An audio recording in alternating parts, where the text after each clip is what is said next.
আমাদের মানসিকভাবে পরিবর্তন হওয়া দরকার। আজকে যাকাত এটাকে আমি মনে করি দণ্ড, অর্থদণ্ড। হাদিসের মধ্যে আসছে কিয়ামতের আগে মানুষ যাকাতকে জরিমানা মনে করবে। যাকাতু মাগরামা। আমরা মনে করি কি আমাদের মানসিকতা যা বাস্তব, যাকাত দিয়া আমি ইহসান করলাম, এরকম না। একজন আসলো আমার ঘরে, এখন তাকে কিছু দিলাম যাকাতের খাত থেকে, 5,000 10,000 টাকা দিলাম, তা আমার মানসিকতা কি আমি তার উপরে ইহসান করলাম। অথচ সে আমার থেকে যাকাত নিয়ে আমার উপর ইহসান করছে, উল্টে হয়ে গেছে। আমাদের মানসিকতাটা এত খারাপ হয়েছে, এত নোংরা হয়েছে যে আমি যাকাত কেউ দিলে মনে করি কি তার উপর ইহসান করলাম, অথচ সে আমার উপর ইহসান করছে। সে যদি আমার থেকে যাকাত নিত না আসতো, তা আমার দায়িত্ব। এই যে নামাজ পড়তে আপনারা আসছেন, এখানে কি আপনাদেরকে ঘর থেকে নিয়ে আসছে কেউ? এটা আপনি আসছেন কি বুঝে আসছেন? এটা আপনার ফরজ দায়িত্ব, আপনার জিম্মাদারি। আদায় না করলে আপনাকে কঠিন শাস্তির সম্মুখীন হতে হবে। তো যাকাতটা তো ঠিক একই মাপের, একই রূপের। আল্লাহ কোরআনে যেখানে বলছে আকিমুস সালাহ, সাথে সাথে বলছেন ওয়া আতুজ যাকাত। আপনি দেখেন, কোরআন খোলেন, আকিমুস সালাহ ওয়া আতুজ যাকাত, আকিমুস সালাহ ওয়া আতুজ যাকাত। সালাত প্রতিষ্ঠা করো, যাকাত আদায় করো। আপনার উচিত ছিল গরিব দুঃখী খুঁজে খুঁজে আপনার এই যাকাতের হক তাদের কাছে পৌঁছে দাও। এখন তারা আসছে, আবার নাউজুবিল্লাহ, আল্লাহ আমাদের হেফাজত করে, কঠিন শাস্তির কথা আল্লাহ কোরআনের মধ্যে বলছে। যাকাতের ব্যাপারে কঠিন শাস্তি আল্লাহ পরিষ্কার বলেন, ওয়াল্লাযীনা ইয়াকনিজুনা আয-যাহাবা ওয়াল ফিদ্দাতা ওয়া লা ইউনফিকুনাহা ফী সাবিলিল্লাহ ফাবাশশিরহুম বিআযাবিন আলীম ইয়াওমা ইউহমা আলাইহা ফী নারি জাহান্নাম ফাতুকওয়া বিহা জিবাহুহুম ওয়া জুনুবুহুম ওয়া যুহুরুহুম হাযা মা কানাজতুম লিআনফুসিকুম ফাযূকু মা কুনতুম তাকনিজুন। আল্লাহ রাব্বুল আলামিন বলেন, ওয়াল্লাযীনা ইয়াকনিজুনা আয-যাহাবা ওয়াল ফিদ্দাতা, যারা স্বর্ণরূপাকে গচ্ছিত করে, সঞ্চীভূত করে, সম্পদের পাহাড় বানায়, ওয়ালা ইউনফিকুনাহা ফী সাবিলিল্লাহ, আল্লাহর রাস্তায় দান করে না, গরীব দুঃখীদেরকে দান করে না, অসহায় এতিমদেরকে দান করে না। আল্লাহ বলেন, ফাবাশশিরহুম বিআযাবিন আলীম, হে নবী আপনি তাদেরকে যন্ত্রণাদায়ক কঠিন শাস্তির সুসংবাদ শুনিয়ে দেন। আউযু বিল্লাহি মিনাশ শাইতানির রাজীম। বিসমিল্লাহির রাহমানির রাহিম। ইয়া আইয়ুহাল্লাযীনা আমানু ইন্না কাসীরাম মিনাল আহবার ইন্না কাসীরাম মিনাল আহবারি ওয়াল রুহবানি লা ইয়াকুলুনা আমওয়ালান নাসি বিল বাতিল ওয়া ইয়াসুদ্দুনা আন সাবিলিল্লাহ والذين يكنزون الذهب والفضة ولا ينفقونها في سبيل الله فبشرهم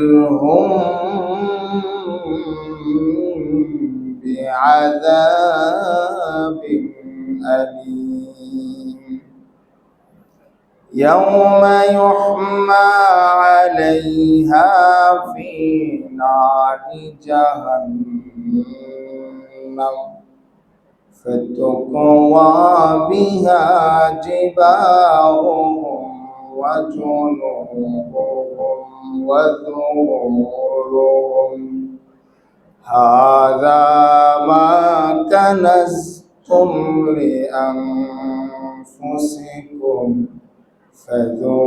فذوقوا ما كنتم تكنزون. عن أبي هريرة رضي الله تعالى عنه قال قال النبي صلى الله عليه وسلم من آتاه الله مالا فلم يؤدي زكاته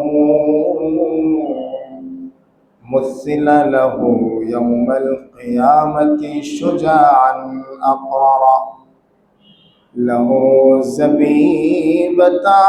زبيبتان يطوقه يوم القيامة ثم يأخذ بلهزمتيه يعني شدقيه ثم يقول أنا مالك أنا كنزك ثم تلا النبي صلى الله عليه وسلم ولا يحسبن الذين يبخلون. وقال الشاعر یک چشم زدن غافل زا شای نباشی یک چشم زدن غافل زا شای نباشی شاید کہ تیرے گاہے کو نداگاہ نباشی شاید کہ تیرے گاہے کو نداگاہ نباشی الفت میں برابر کے وفا ہو کے جفا ہو الفت میں برابر کے وفا ہو کے جفا ہو ہر چیز میں لذت ہے اگر دل میں مزہ ہو ہر چیز میں لذت ہے اگر دل میں مزہ ہو.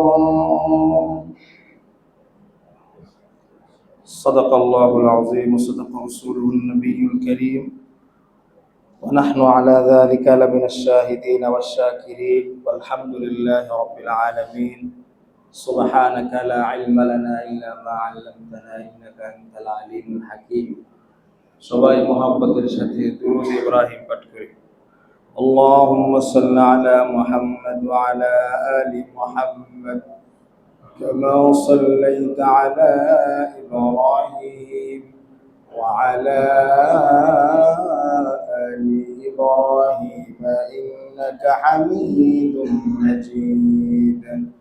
اللهم بارك على محمد وعلى آل محمد كما باركت على إبراهيم وعلى آل إبراهيم إنك حميد مجيد. আলহামদুলিল্লাহ, সর্বপ্রথম সেই মহান রব্বুল আলামিনের আলী শান দরবারে অসংখ্য গণিত লাখ কোটি শুকর সুজুদ। যে মহান রব্বুল আলামিন আমাদেরকে অত্যন্ত ভালোবেসে স্নেহ করে মায়া করে পবিত্র রমাদানুল মুবারকের দ্বিতীয় জুমায় আমাদেরকে আগে আগে মসজিদে আসার তৌফিক দিয়েছেন এবং জুমার পূর্ববর্তী কিছু কথা বলা এবং শোনার তৌফিক দিয়েছেন। এজন্য সেই মহান রব্বুল আলামিনের দরবারে আমরা কালিমাতুশ শুকর আদায় করি, আলহামদুলিল্লাহ। সম্মানিত হাজিরিন, রমাদানুল মুবারক চলছে, অনেক বরকতময় সময়, অনেক বরকতপূর্ণ মাস। প্রতিটা সময়, প্রতিটা ক্ষণ, প্রতিটা মুহূর্তই অনেক অনেক বরকতে ভরা। আল্লাহ রাব্বুল আলামিনের অনন্ত অসীম ইহসান যে তিনি আমাদেরকে শারীরিক ও মানসিকভাবে সুস্থ রেখেছেন, দিল দিমাগ মন মেজাজ ভালো রেখেছেন। সর্বোপরি রমাদানুল মুবারকের মতো এক মহিমান্বিত মাস আমাদেরকে দান করেছেন। প্রিয় ভাইয়েরা আমার, আজকে আমি যে বিষয়টি নিয়ে আপনাদের সামনে আলোচনা করব, বিষয়টি অনেক গুরুত্বপূর্ণ, অনেক তাৎপর্যপূর্ণ। ইসলামের তৃতীয় স্তম্ভ যাকাত। যেহেতু আমাদের দেশে রমাদানুল মুবারক কেন্দ্র করে মানুষ যাকাত দিয়ে থাকে, যাকাতের হিসাব মিলায় এবং যাকাত একে অন্যকে দিয়ে থাকে, কিন্তু আসলে রমজানেই যাকাত দিতে হবে বিষয়টা এরকম না। যাকাত এটা হলো আপনার বছর ঘুরলে, যেই মাসে বছর ঘুরবে ওই মাসেই যাকাত দিতে হবে। যেমন যাকাত ফরজ হওয়ার অনেকগুলো মূলনীতি আছে। বর্তমান বাজার মূল্যে কারো কাছে যদি 7.5 ভরি স্বর্ণ অথবা 52.5 তোলা রূপা, এই পরিমাণ সম্পদ থাকে, কয়েকটা বিষয়। এক নম্বর হলো যাকাত কার উপর ফরজ।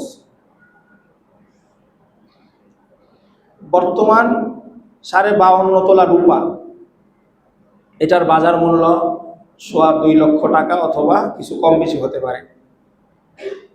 এখন তো স্বর্ণের দাম অনেক বেশি, সেই সুবাদে রূপার দামও অনেক বেশি, এবং এই মাল তার সমস্ত প্রয়োজন থেকে অতিরিক্ত হতে হবে। তার আসবাবপত্র, গাড়ি, জমিন, বাড়ি, এগুলা থেকে আলাদা, প্রয়োজনীয় আসবাব থেকে সম্পূর্ণ আলাদা হতে হবে, অতিরিক্ত। এবং এই পরিমাণ সম্পদের উপর 1 বছর অতিবাহিত হতে হবে। কথার কথা, আরবিতে সমস্ত আমাদের ইবাদতগুলো আল্লাহ তাআলা সাজিয়েছেন, রমজান থেকে শুরু করে সমস্ত ইবাদতগুলো চন্দ্র মাস হিসাবে হয়। এই জন্য যাকাতটাও চন্দ্র মাস হিসাবে দিতে হবে। আর চন্দ্র মাস ইংরেজি মাস থেকে কিছু কম, 5-6 দিনের মতো কম। কথার কথা, কোনো মানুষ সফর মাস অথবা মুহররম মাসে আর এই পরিমাণ সম্পদ মজুদ হয়েছে,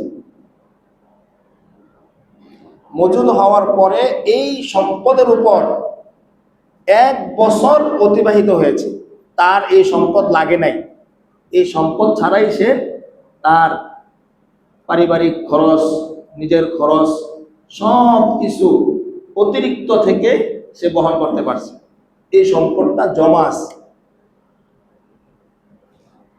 তাহলে ঠিক পরের বছর মুহররম মাসে তার যাকাত দিতে হবে, যাকাত ফরজ হবে তার উপর। কথাটা বুঝতে পারছেন? যাকাত ফরজ হওয়ার জন্য 2টা শর্ত। কয়টা শর্ত? 2টা শর্ত। 1 নম্বর হলো নেসাব পরিমাণ মালের মালিক হতে হবে। 2 নম্বর হলো এই নেসাব পরিমাণ মালের মালিক হওয়ার পরে ওই মালের উপর 1 বছর অতিবাহিত হতে হবে। যদি বছরের মাঝখান থেকে তার মাল শেষ হয়ে যায়, চলে যায়, যে কোনো মানুষের বিপদ অ্যাক্সিডেন্ট বলা যায় না, মানুষের বিপদ আপদ অ্যাক্সিডেন্ট যে কোনো সময় যে কোনো কারণ আল্লাহ আমাদের হেফাজত করে আসতে পারে, যদি ওই বছরের মাঝখানে চলে যায় তাহলে শেষ, আবার এক বছর আবার মাল হইতে হবে। তাহলে এই দুই শর্তের উপর একজন মানুষের উপর যাকাত ফরজ হয়। এখন কোন কোন জিনিসের উপর যাকাত ফরজ হয়, কোন কোন জিনিস? ফুকাহায়ে কেরাম লিখেছেন 4টা জিনিসের উপর যাকাত ফরজ। কয়টা জিনিস? মনে রাখবেন, আমি এখানে সমস্ত মাসআলা আপনাদেরকে বলতে পারবো না, আর এখানে বলা সম্ভব না। মৌলিক বিষয়গুলো আপনাদেরকে বোঝার চেষ্টা করব। 1 নাম্বার, স্বর্ণের উপর যাকাত ফরজ। 1 নাম্বার কি বলছি? স্বর্ণ। আপনার শুধু স্বর্ণ আছে, আপনার টাকা নাই, কিচ্ছু নাই, শুধু স্বর্ণ আছে, তাহলে স্বর্ণের নেশাব কি পরিমাণ? 7.5 ভরি। 7.5 ভরি। 2 নম্বর রূপা। 2 নম্বর কি? রূপা। আপনার স্বর্ণও নাই, টাকাও নাই, শুধু রূপা আছে, তাহলে আপনাকে 52.5 তোলা হইতে হবে। 52.5 তোলা হইতে হবে। 3 নম্বর হলো নগদ টাকা। 3 নম্বর কি বলছি? নগদ টাকা। আপনার কাছে স্বর্ণও নাই, রূপাও নাই, শুধু টাকা আছে, ক্যাশ, 5 লাখ, 10 লাখ, 20 লাখ ক্যাশ আছে, তাহলে ওটার উপর যাকাত দিতে হবে। 4 নম্বর হলো ব্যবসায়ী পণ্য, ব্যবসায়ী মাল। কথা বুঝতেছেন? ব্যবসায়ী মাল। তাহলে এই 4টা জিনিসের উপর যাকাত আসে, এছাড়া বাকি কোনো জিনিসের উপর যাকাত আসবে না। সহজ, এই 4টা জিনিস মনে রাখবেন: স্বর্ণ, রূপা, নগদ অর্থ, ব্যবসায়িক পণ্য, ব্যবসায়িক মাল। কিন্তু এখানে অনেক মাসআলা। এখন যদি আপনার কাছে শুধুমাত্র মনে করেন যে রূপা আছে, স্বর্ণ আছে 1 ভরি, রূপা আছে 1 ভরি বা 10 তোলা, 20 তোলা, আবার টাকাও আছে কিছু, তাহলে আপনি কি করবেন? মানে কোনোটাই পরিপূর্ণতায় নাই, কোনোটাই পরিপূর্ণ নেশাবে নাই, নেশাবের থেকে কম আছে, তাহলে ফুকাহায়ে কেরাম লিখেছেন এখানে গরিবদের প্রতি লক্ষ্য রেখে আপনাকে মিলাতে হবে। কি করতে হবে? মিলাতে হবে। কোন নেশাব? যাকাতের সর্বনিম্ন নেশাব যেটা, ওটাতে মিলাতে হবে। ওটা হলো রূপার নেশাব। কিসের নেশাব? কারণ স্বর্ণের নেশাব 7.5 তোলা, বর্তমান দাম তো প্রায় 20 লক্ষ টাকার আরো বেশি, অনেক। 2.5 লক্ষ টাকা যদি ভরি হয়, তাহলে 7 তোলা 14 লাখ, আরো মনে করেন এখানে অনেক, তো মোটামুটি 16-17 লাখ টাকার উপরে। তো এটা যদি তাহলে যারা গরিব তাদেরকে আপনি দিতে পারবেন না, তারা ঠকবে। এই জন্য আপনাকে যদি 2টা জিনিস একত্রিত হয়, টাকা, স্বর্ণ আছে, স্বর্ণ 1 ভরি আছে, টাকা 50,000 আছে, তাহলে যাকাত ফরজ হয়ে যাবে। কি হয়ে যাবে? ফরজ হয়ে যাবে। কারণ স্বর্ণ 1 ভরি 2.5 লক্ষ টাকা, 50,000 সাথে আছে, তাহলে সর্বনিম্ন নেশাব কত? 2.25 লাখ। রূপার নেশাব আপনি 3 লাখ আছে। কথা বুঝতেছেন? কথাগুলো বুঝতে হবে। অনেকে মনে করে এর উপর যাকাত ফরজ না, অথচ তার উপর যাকাত ফরজ হচ্ছে আরো 5-6 বছর আগে, আর 10 বছর আগে তার উপর যাকাত ফরজ, তার খবরই নেই, তার মধ্যে ওই মানসিকতাই নেই যে আমার উপর যাকাত ফরজ হয়েছে। এই জন্য ভাইয়েরা আমার, এটা আপনার জিম্মাদারি, এটা মালের হক। যাকাত এত গুরুত্বপূর্ণ একটা বিধান ইসলামের, এত গুরুত্বপূর্ণ বিধান যে মহান রব্বুল আলামিন নামাজের পরেই যাকাতের কথা উল্লেখ করছে।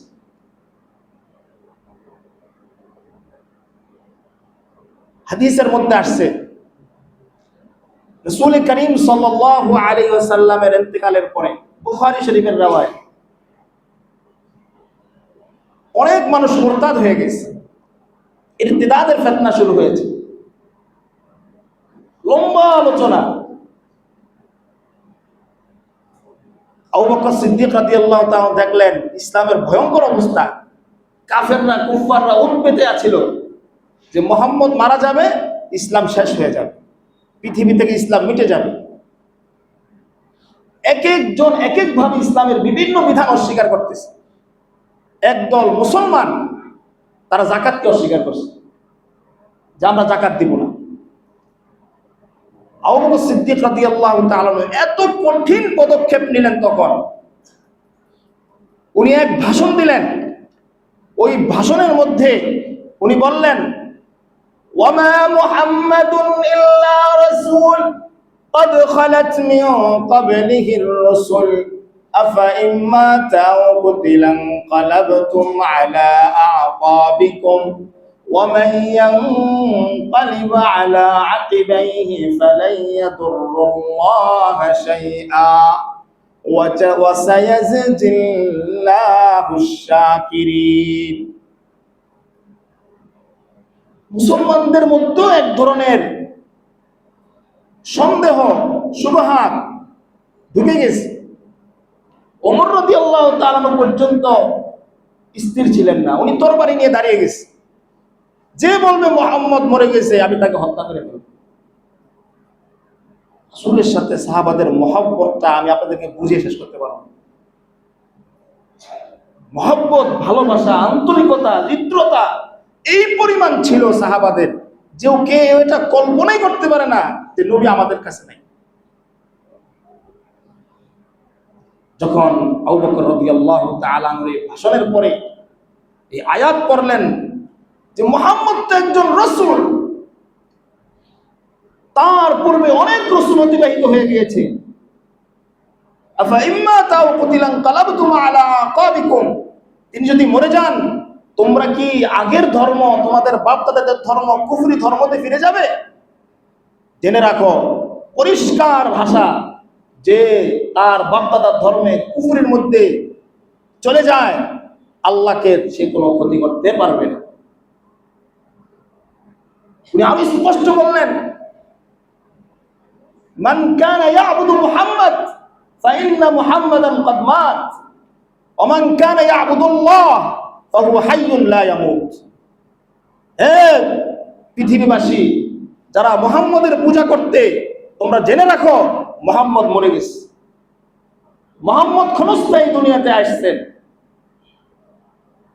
আর যারা আল্লাহর ইবাদত করো, আল্লাহর পূজা করো, আল্লাহর ইবাদতে লিপ্ত, তোমরাও জেনে রাখো আল্লাহ তাআলা চিরস্থায়ী, চিরঞ্জীব। এই ভাষণের পরে সাহাবাদের মধ্যে আবার উদ্দীপনা আসে, নতুন জীবন ফিরে পেল। সাহাবায়ে কেরাম ভাবলেন, বললেন, এই আয়াত তো আমরা জানি, কিন্তু আমাদের মনে হচ্ছে এই আয়াতটা এখন অবতীর্ণ হয়েছে। সুবহানাল্লাহ। আমি যেটা বলতেছিলাম, একদল মুসলমান তারা যাকাতের বিধানকে অস্বীকার করে। নবীজি এই যাকাতের অস্বীকার করার কারণে আবু বকর রাদিয়াল্লাহু তাআলা এত কঠিন পদক্ষেপ নিলেন। উনি বললেন, যে ব্যক্তি নবীজির যুগে ওটের রশি দিত যাকাতের মধ্যে, ওই ওটের রশিকেও দিতে হবে। যদি কেউ ওটের রশি দিতে অস্বীকার করে, আমি তার বিরুদ্ধে জিহাদ ঘোষণা করব। এই কঠিন অবস্থান দেখে সাইয়েদনা ওমর রাদিয়াল্লাহু তাআলা পর্যন্ত বিকুল হয়ে গেলেন। উনি বললেন, আপনি ওদের সাথে যুদ্ধ করবেন যারা লা ইলাহা ইল্লাল্লাহ বলে? অথচ আল্লাহ রাসূল সাল্লাল্লাহু আলাইহি ওয়াসাল্লাম বলছেন, যে ব্যক্তি লা ইলাহা ইল্লাল্লাহ বলবে তার মাল সম্পদ সবকিছু, জান মাল আমার সাথে, আমার কাছে নিরাপত্তা পাবে। তখন উনি বললেন, হ্যাঁ, আমি অবশ্যই, যে যাকাতের অস্বীকার করবে, যাকাত দিতে অস্বীকার করবে, যেভাবে নবীজির জমানায় ছিল ওইভাবে দিতে অস্বীকার করবে, আমি তার বিরুদ্ধে যুদ্ধ করব।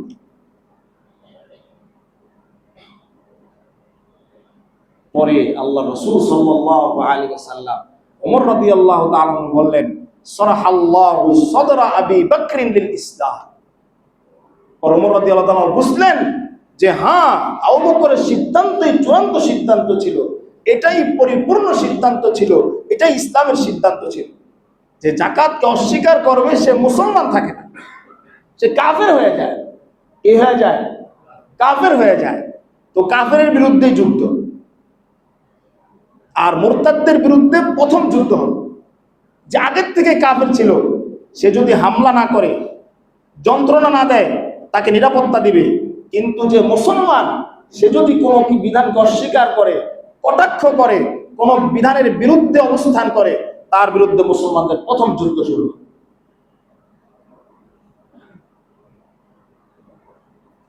এই জন্য ভাইয়েরা আমার, আমাদের মানসিকভাবে পরিবর্তন হওয়া দরকার। আজকে যাকাত, এটাকে আমি মনে করি দণ্ড, অর্থদণ্ড।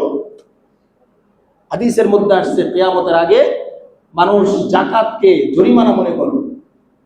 যাকাতু মাগরামা। আমরা মনে করি কি, আমাদের মানসিকতা যা বাস্তব, যাকাত দিয়া আমি ইহসান করলাম, এরকম না। একজন আসলো আমার ঘরে, এখন তাকে কিছু দিলাম যাকাতের খাত থেকে, 5,000 10,000 টাকা দিলাম, তো আমার মানসিকতা কি, আমি তার উপরে ইহসান করলাম। অথচ সে আমার থেকে যাকাত নিয়ে আমার উপর ইহসান করছে, উল্টো হয়ে গেছে।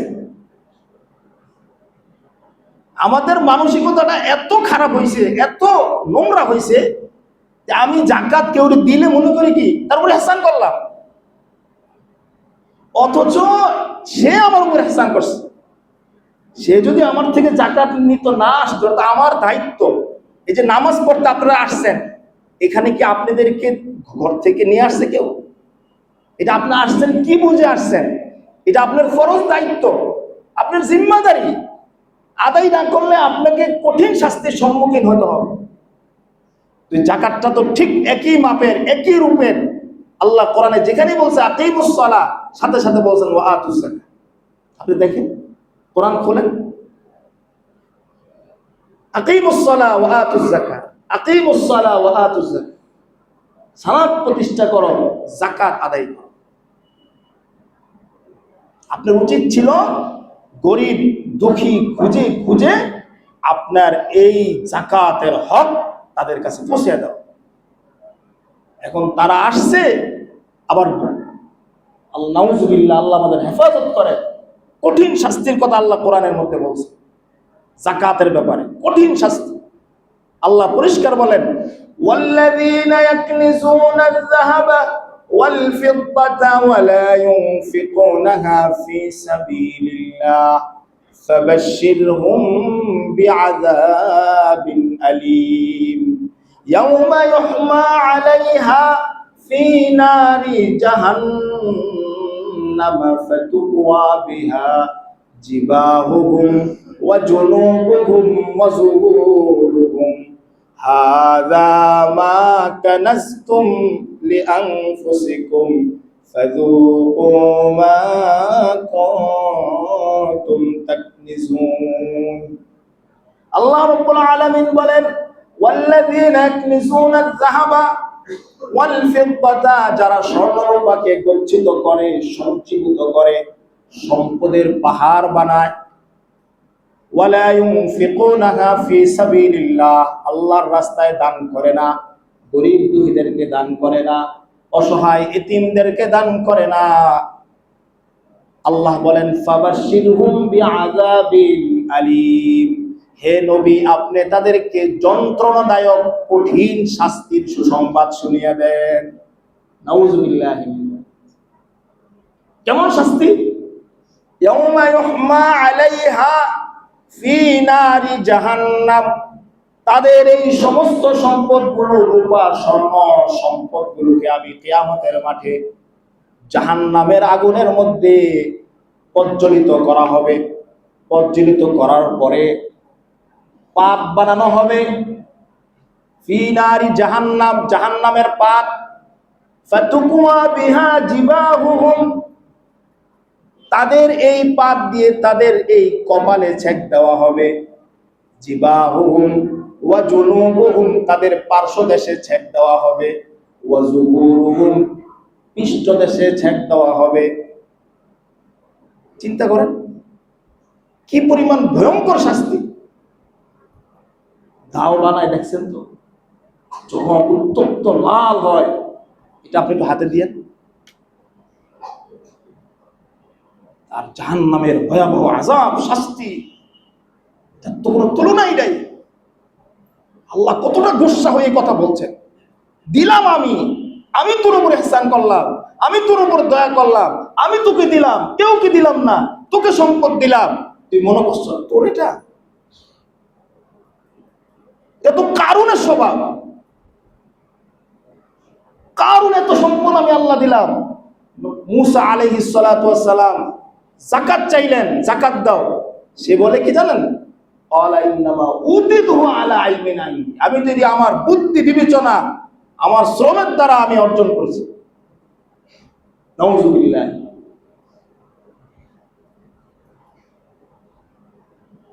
এই তিন জায়গায় ছেদ দেওয়া হবে। কেন? যখনই কেউ যাকাতের জন্য আসে, তার কপাল কুঁচকে যায়। প্রথমে কি করে মানুষ? কপাল কুঁচকে যায়, মাল নিতে আসছে, পরে এমনি পিছন হয়, কি দেখায়? পার্শ্ব দেখায়, সর্বশেষ পিঠ দেখিয়া সে চলে যায়। এই জন্য মুহাদ্দিসিন, মুফাসসিরিন কেরাম লেখছেন, আল্লাহ তাআলা এই তিন জায়গায় ছেদ দিবেন। ছেদ দিয়ে কি বলা হবে? হাযা মা কানাজতুম লিআনফুসিকুম ফাযুকু মা কুনতুম তাকনিজুন। এটা অন্য কিছু না, এটা আমি আল্লাহ বানাই নাই, এটা তোমার ওই সম্পদ, যে সম্পদ তুমি নিজের জন্য দুনিয়াতে গচ্ছিত রেখেছিলা। ফাযুকু মা কুনতুম তাকনিজুন, আজকে তুমি এই সম্পদের ভয়াবহ আযাব আর শাস্তি ভোগ করতে থাকো। নাউযুবিল্লাহি মিন যালিক। আর হাদিসের মধ্যে রাসূল করিম সাল্লাল্লাহু আলাইহি সাল্লাম আরেক শাস্তির কথা বলেছেন। সহিহ বুখারীর riwayat, রাসূল করিম সাল্লাল্লাহু আলাইহি সাল্লাম বলেন, মান আতাহুল্লাহু মালান, আল্লাহ যাকে সম্পদ দিয়েছেন, মাল দিয়েছেন, ইহসান করেছেন, ফালাম ইউআদ্দি যাকাতাহু, সে যাকাত দেয় না। অনেকে ল্যাপসেপ দিয়ে দেয়, হিসাব করে না। আছে 10 কোটি, 1 লাখ 2 লাখ টাকার ওই কাপড় দিয়ে শেষ, হিসাবও নাই, কিচ্ছু নাই, আবার করে সরাও। এগুলো হলো আমাদের মানসিকভাবে বিবর্জিত আজকে আমাদের সমাজ। হিসাব করতে হবে, আপনার টাকা, আপনার সম্পদ, আপনাকে আযাব ভোগ করতে হবে। মনে রাখেন, আমি এখান থেকে বলে গেলাম, যদি বিশ্বাস না হয় মরে দেখেন। আল্লাহর কোরআন, আজকে দিন যেমন সত্য, আমি আপনি এখানে বসেছি, এটা যেমন সত্য, এর চেয়ে লক্ষ কোটি গুণ সত্য আল্লাহর কোরআন। নবীজি বলেন, সে যাকাত দেয় না, হিসাব করে না, মুসিলা লাহু ইয়াউমাল কিয়ামাতি শুজাআন আকরা, কিয়ামতের মাঠে এই মাল, এই সম্পদকে ভয়ঙ্কর বিষধর সাপে রূপান্তরিত করবেন আল্লাহ। লাহু যাবিবাতান, কঠিন বিষে এই পরিমাণ বিষক্রিয়া সাপের ভিতরে থাকবে। অন্য হাদিসের মধ্যে আসছে যে বিষক্রিয়ার কারণে তার মাথার চুল পড়ে যাবে।